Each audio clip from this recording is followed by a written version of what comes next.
Hello and welcome to Chapter 12, which is about stress and occupational health psychology. Before we get started, most of this chapter is actually about stress, so let's talk about a few important definitions. The first one is occupational health psychology, also called OHP. Occupational health psychology is an important part of industrial organizational psychology, and it's primarily concerned with the health and safety of workers. It includes both psychological and physical health and safety. In today's lesson, we'll mostly be talking about the psychological aspect. A stressor is an event or demand which causes a stress reaction. It elevates levels of adrenaline and causes other responses, which we'll talk about later. But basically, a stressor is something that causes stress. And as you'll see, stress is not always a bad thing. Stress is the body's reaction to a change that requires an adjustment or response, a physical, mental, or emotional adjustment or response. So stress can be a good thing, but strain is a bad thing. Strain is a response to stress, and it's definitely a negative thing. But eustress is a good kind of stress. This can be caused by a positive response to something like a wedding or a new job, planning for a vacation. It's a positive event, but it still causes stress, sort of excitement almost. These statistics over on the right side are kind of interesting. In 2012, a survey revealed that 41% of people surveyed felt stressed yesterday. 65% of employees in a 2009 survey said that work is a significant source of stress for them. And in that same 2009 survey, 35% of Americans said their stress level has increased over the last year. So as you can see, stress is a major issue in the workplace. And for today's lesson, we'll completely be talking about stress and other occupational safety issues in the workplace. So when we talk about stress, remember, we're just talking about employee stress in the workplace, organizational, industrial stress. First, we're going to discuss several different models of stress. The first one is called General Adaptation Syndrome, GAS, and it has 3 stages. This model was developed by Hans Selye, who's the founder of the International Institute of Stress and happens to be from Montreal, Canada, just like me. He explained that stress is experienced in 3 stages. The first stage is called alarm, where the stressor is detected and the body responds by preparing itself by increasing cortisol and adrenaline levels and choosing fight or flight. Do you have the resources to stay here and deal with this stress, or do you need to take off? Stage 2 is resistance. Presuming that you stayed to fight and you didn't take off, you stay for stage 2, which is resistance, where your body continues to release cortisol and begins tapping on stores of sugars and then fats in order to meet the ongoing demands of your stressors. Gives you more energy to keep fighting. As you can see in the funny picture of the little caveman, this is actually something that was evolutionarily selected for this response, right? Do I have the resources to stay and fight the animal and eat it, or do I need to take off so it doesn't eat me? If I stay, my cortisol levels continue to increase. My body starts to tap in on my sugar and fat stores to give me energy to keep fighting. Finally, if I keep fighting, we'll reach stage 3, which is exhaustion. At that point, the body has run out of fats and sugars. The long-term release of cortisol has run out and taken its toll, and the individual feels weakened. This, in current life, in working life, can lead to maladaptive, energy-seeking behaviors. Employees who reach the stage of exhaustion will resort to things like drinking too much caffeine or energy drinks, possibly even drugs, in order to keep themselves going. The next model of stress is called the transactional model of stress and coping. And the reason that this was developed was that our first model, while it's not entirely wrong, did not account for individual differences. How come sometimes a certain event stresses me but not you, or stresses you but not me? This model explains the individual differences. As you can see in the picture, when Michael feels stressed, he relaxes with tea bags on his eyes. When Dwight feels stressed, he sits in the corner and cries. Different people handle stress differently, and the transactional model of stress explains these differences because it says that stress does not originate from the event itself, but rather from one's interpretation of the event and the evaluation of the applicable resources the individual has. So you look at what happens, it's how you perceive it, how you think you can handle it. That is what determines whether it stresses you out and how you react. According to this model, individuals display differing coping strategies due to appraising various events differently and possessing different resources. So it's sort of twofold here. You might see things differently than me, and you may have different resources to help you handle this issue than I do. So that's two reasons why we would have individual differences in responding to a stressor. And this transactional model also tells us that coping with stress is a process. It's not just 3 stages and it's done. It's a process. Moving on to our third model of stress. This one's called the conservation of resources model. This one tells us that it's a model of stress, which is a set of resources that individuals seek to acquire and maintain in order to accommodate, withstand, and overcome potential threats. So, what resources do I have, or what can I get and what can I keep in order to help me handle these stressors or these threats? And in fact, the researchers listed 74 specific resources. For example, living arrangements, financial stability, clothing, self-esteem, time, knowledge. There are so many different resources that a worker can have. And the stress occurs when there's either a loss of resources or a threat of loss of resources. If you think you're going to lose them, or you do lose them, or you're worried about losing them, you feel stressed. And as you can see, the little chart kind of sums it up on the side. If the job demands are low and the resources are low, there won't really be much stress or strain, but there also won't be much motivation. Nobody's expecting you to do anything, but that's okay. They're not giving you anything. You can figure out the rest of the chart yourself. It kind of makes sense. I'm going to move on to the last model of stress, which is the job demands resources theory. This one is more like a balance or a scale balancing between the resources and the demands. So it's okay if resources go down as long as demands go down, sort of like we saw in the last chart. And the strain results if there's a mismatch, if the resources are not enough to handle the job demands. That's it for the models of stress. We'll discuss real quick 2 types of stressors. Remember, stressors are things that cause stress, but again, not all are bad. There's hindrance stressors, which are bad stressors. These can be job demands that are negatively linked to work engagement. They cause stress so people disengage from their work. Challenge stressors, on the other hand, are good stressors. They're job demands that are positively related to engagement. Some examples of this would be expecting you to make a speech at a conference, a presentation at a conference. This could be stressful, but you rise to the occasion, you do it, you work hard and perform well. Or a time urgency, right? You need to get a project finished on time. It stresses you out, but you end up working really hard and getting it finished. These are challenge stressors. They're a good thing. Another example would be if you work service industry and you see a long line of people waiting, this can challenge you to work faster, more efficiently, and deal with all the customers, get more productivity. And as you can see at the bottom, challenge stressors are positively correlated with employee creativity. When challenge stressors exist, employees are more creative.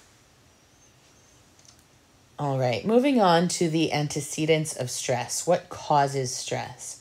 As you can see from the little diagram, there are 5 antecedents of stress: role demands, information overload, work-life trade-offs, interpersonal challenges, and evaluation apprehension.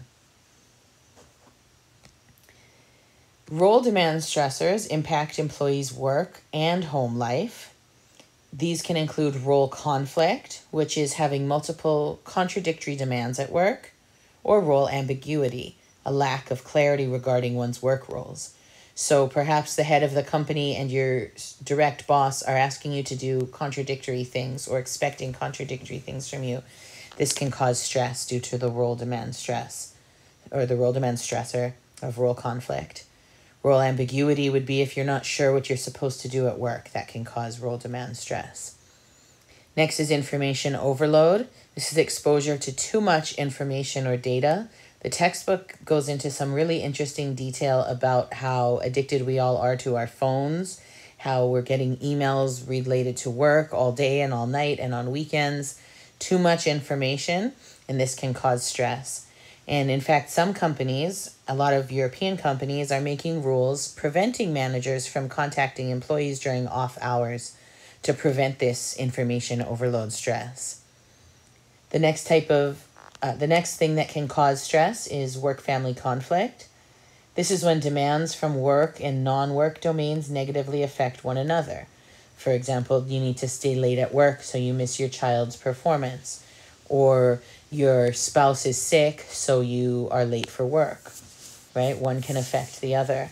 And high conflict between work and family or work and home life is related to low job satisfaction, low life satisfaction, low work performance, all sorts of bad things. This one's a biggie.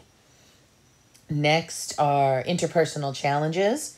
Those can cause stress if they happen in the workplace. Bullying, issues with people your co-workers, abusive management. Obviously, these things can lead to stress and absenteeism. And finally, evaluation apprehension. This is kind of a fancy way of saying being afraid of being judged. If you're worried about being judged by other people, this can cause a lot of stress. So these are the causes or antecedents of stress. Now we'll talk about the consequences of stress. The consequences of stress can be physiological, psychological, or behavioral. Physiological consequences of stress include increased heart rate, rapid and shallow breathing patterns, slow metabolism, physical aches and pains, headaches, skin problems, and greater risk of heart attacks. There's quite a lot of research about the relationship between stress and heart attacks, and the textbook does a great job of summarizing it. Make sure you read that part. Research has made it clear that stress, particularly the increased cortisol levels caused by stress, is related to higher incidence of illness and disease, including cardiovascular disease, cognitive impairment, and type 2 diabetes. As you can see, the physical or physiological consequences of stress are not good. Next, we'll talk about the psychological consequences of stress, also not good. Depression, a condition in which a person continually feels sad and hopeless. Anxiety, we know what that is. Rumination is when you think about things over and over, right? If you're stressed at work, you may have trouble falling asleep at night. You're rethinking it. You cannot let it go. And burnout, long-term exhaustion, diminished interest in work. Once you reach that stage of exhaustion, psychological exhaustion, that's called burnout, a lot of people will disengage from their work. They'll start staying home, taking days off a lot once they've hit that stage of burnout. Obviously, that's a bad thing.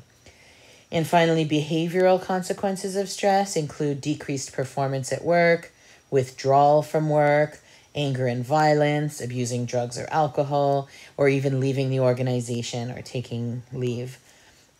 After a stressful day, research has found that individuals are more likely to increase the amount of alcohol they drink. This is a behavioral consequence of stress. So, as I mentioned, there are some good types of stress, but this is a consequence of strain, of too much stress, of all those bad kinds of stress, which is what we're dealing with in this chapter.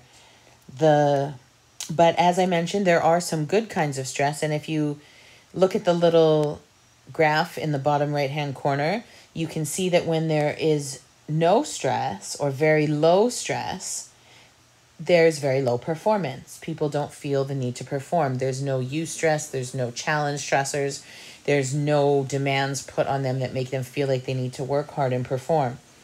A medium amount of work-induced stress leads to fully engaged and motivated employees. But a high amount of work-induced stress leads to stressed, anxious, withdrawn workers who are not performing well. That little graph down there is a good one. I wish I could zoom in, but I can't the way I have it right now.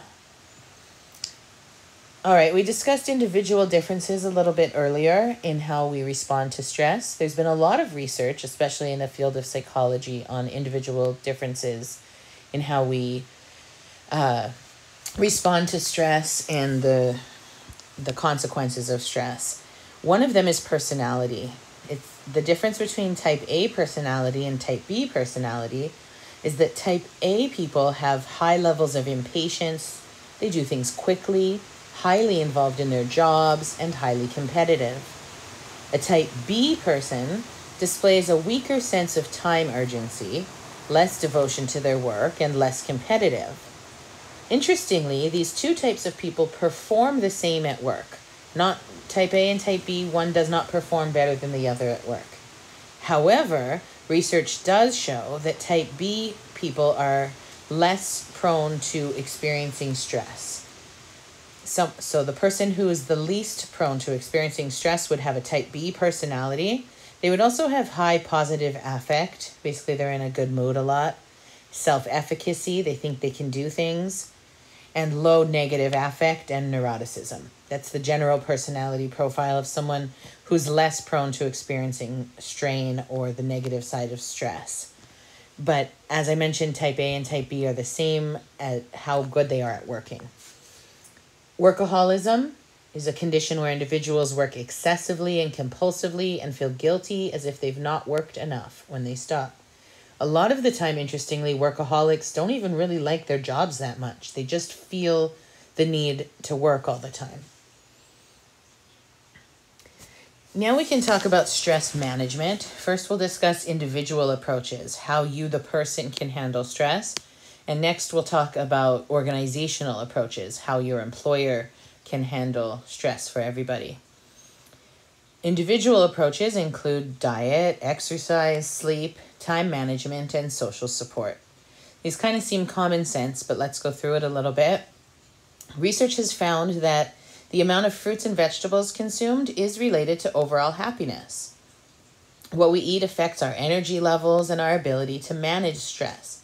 Remember that first stress model where our body has to pull on its reserves to give us energy? If we're eating properly, we run out of reserves faster. We run out of reserves slower. I said that backwards. If we eat properly, our reserves will last longer. Make it more clear. It's important to eat well in order to handle stress and stressful situations. Next is exercise. We all know that walking 30 minutes a day can have dramatic health benefits, including reducing the risk of heart disease, improving blood pressure and blood sugar levels, and enhancing mental well-being. Go for a walk. Sleep is important too. Things like extended shifts, travel, work-life demands, ruminating, etc. can lead to sleep deprivation, which is related to many negative outcomes such as performing decrements, impaired cognitive functioning, and less innovative thinking. So if you're sleep deprived, you won't perform as well, you won't think as well, and you certainly won't have as much creative or innovative thinking. Basically, you won't perform well at your job. And sleep deficits are cumulative. Over time, they accumulate and cause bigger and bigger problems. So go to bed early. Time management is important too. Research shows that those with better time management have lower stress levels. And social support. Social support is one of the key factors related to those who are able to cope with stressors. Next, we'll go through a couple slides of organizational approaches to stress management. There's healthy work environment. An organization can provide a healthy work environment by allowing employees to participate in job crafting, employees' proactive attempts at changing the cognitive, task, and or relational boundaries of their jobs to shape their roles and relationships at work. Basically, the employees are allowed to change their jobs a little bit to fit themselves and their goals better. Windows, literal windows in the building, exposure to natural light leads to better sleep and more exercise. And open offices might seem like a good thing. The employees all work together with no walls or cubicles between them. However, a lot of research has shown that, in fact, open offices are not a good thing for stress. They lead to increased noise, decreased privacy, and a lot of the time you don't have those important windows I was just talking about.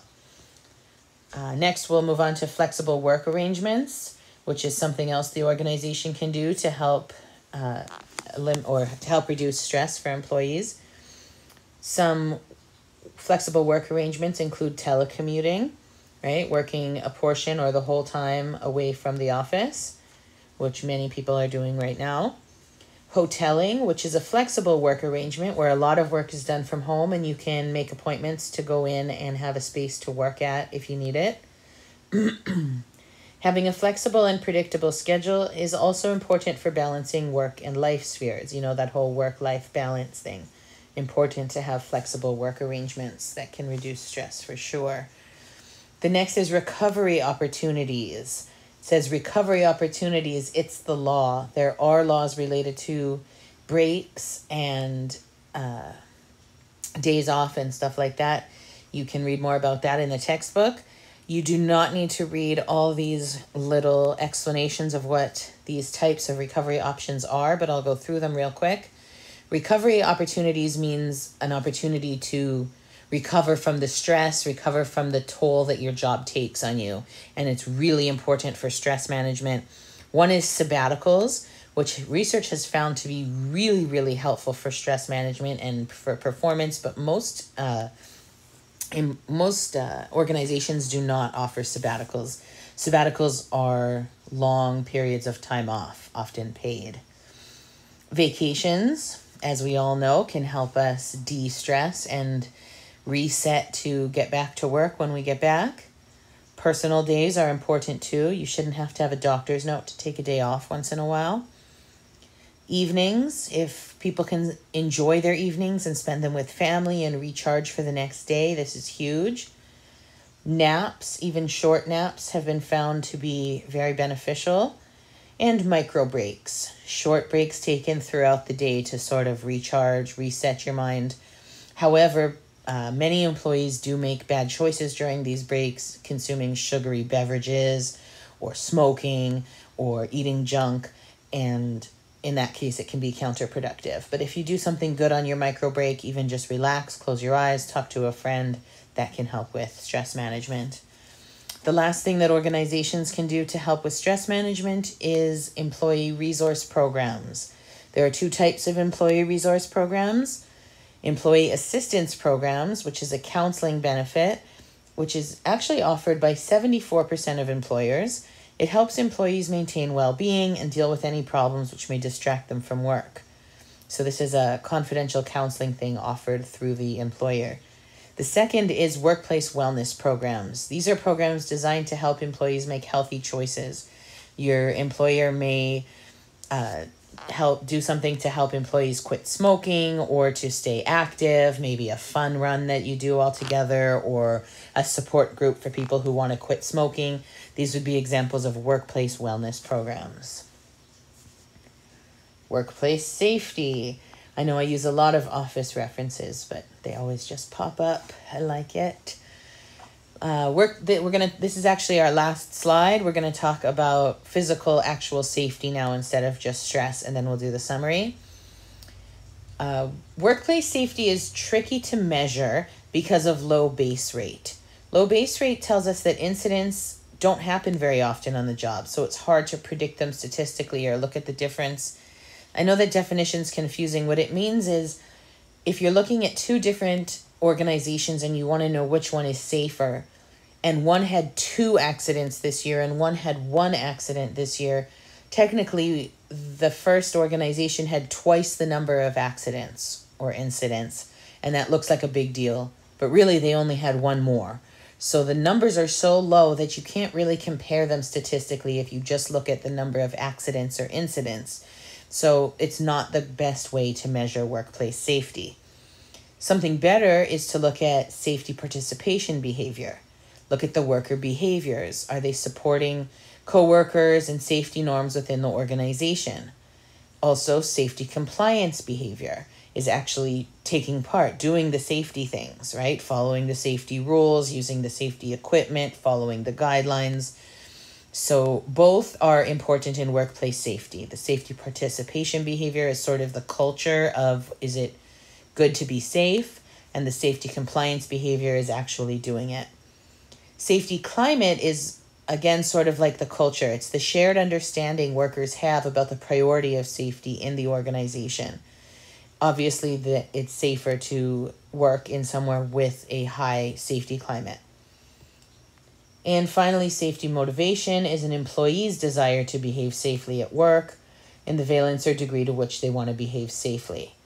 Right? So safety climate is everybody at work, and the safety motivation is one individual person. All of these things play together into safety performance, which can then lead to, good safety performance can lead to fewer accidents and injuries, or poor safety performance can lead to more accidents and injuries. It's time for the summary. I'm going to do this one nice and quick.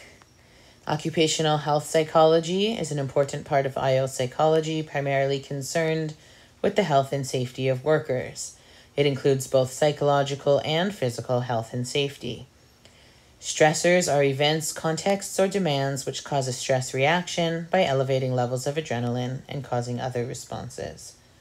Stress is that reaction. It's a body's reaction to change, to a change that requires a physical, mental, or emotional adjustment or response. Strain is a negative response to stress. Eustress is good stress caused by a positive response to a desired stressor, such as a wedding or a new job. We'll talk about the models of stress. There's general adaptation syndrome. That's the 3 stages: alarm, resistance, exhaustion, where you go through your body releases cortisol and you use your sugar and fat reserves, and eventually it leads to exhaustion. Next is the transactional model of stress and coping, which explains individual differences and tells us that stress originates from one's interpretation of the event and the evaluation of his applicable resources. Conservation of resources model is a model of stress, which is a set of resources that individuals seek to acquire and maintain. If they're worried about losing their resources, that causes stress. Job demands resources theory is the balance between the demands of your job and the resources you have to do your job. And stress is caused when the demands outweigh the resources. Hindrance stressors are bad stressors. Challenge stressors are good ones that cause you to work harder or be more engaged in your job. Antecedents of stress include role demand, information overload, work-family conflict, interpersonal challenges, and evaluation apprehension. Role conflict is having multiple contradictory demands at work. Role ambiguity, a lack of clarity regarding one's work roles. Over to the right-hand side. Physiological consequences of stress include cardiovascular illness, cognitive impairment, diabetes, and more. Psychological consequences of stress include depression, anxiety, rumination, and burnout. Remember, rumination is thinking about things over and over. Burnout is a psychological exhaustion when you disengage from work because you are burnt out. Behavioral consequences of stress include decreased performance, anger, violence, withdrawal, substance abuse. Type A personality are individuals who display high levels of impatience, do things quickly, are highly involved in their jobs and competitive, whereas type B personalities are people who display a weaker sense of time urgency, less devotion to their work, and less competitive. They perform the same at work, but type B people are less likely to experience stress. Workaholism is a condition where individuals work excessively and compulsively, feel guilty as if they've not worked enough. Stress management approaches for the individual include diet, exercise, sleep, time management, and social support. Stress management approaches for the organization include healthy work environment, flexible work arrangements such as telecommuting and hoteling, recovery opportunities, employee resource programs like the employee assistance programs and workplace wellness programs. Safety participation behavior means worker behaviors like supporting coworkers and safety norms within the organization. Safety compliance behavior is actually following the safety rules, using the safety equipment.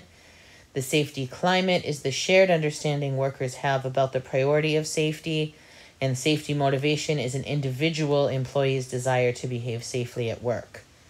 That is it for Chapter 12. I will see you soon for Chapter 13.